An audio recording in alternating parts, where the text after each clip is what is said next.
Hi friends, welcome to social team பாது channel. வாங்க, பலாப்பழம் இருக்கா சூப்பரான ஒரு ரெசிபி பார்க்கலாம். பலாப்பழத்தை கொட்டை தனியாக பழம் தனியாக எடுத்து வச்சுக்கோங்க.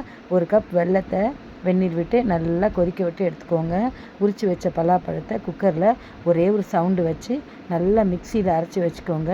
அரை மூடி தேங்காவையும் எடுத்து பால் எடுத்து வச்சுக்கோங்க. ஒரு பலாச்சொலையை பொடியாக நறுக்கிக்கோங்க.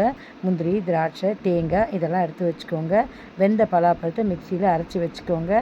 தேங்காவையும் பால் எடுத்து வச்சுக்கோங்க. இல்லை அப்படியே கூட அரைச்சி வச்சாலும் சரி.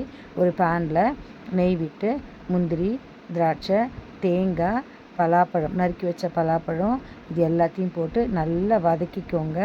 அதே நெய் கடாயில் நம்ம அரைச்சி வச்சுருக்கிற பலாப்பழ விழுதியும் போட்டு 2 கலருங்க. அதுக்குள்ளே அது வெந்துடும். இப்போது நம்ம கரைச்சி வச்சுருக்கோம் இல்லைங்களா வெல்லம், அதையும் வடிகட்டிடுங்க. வடிகட்டி இதில் ஊற்றுங்க. அவ்வளோதாங்க, பலாப்பழ பாயசம் ரெடி. நல்லா கலந்து விடுங்க.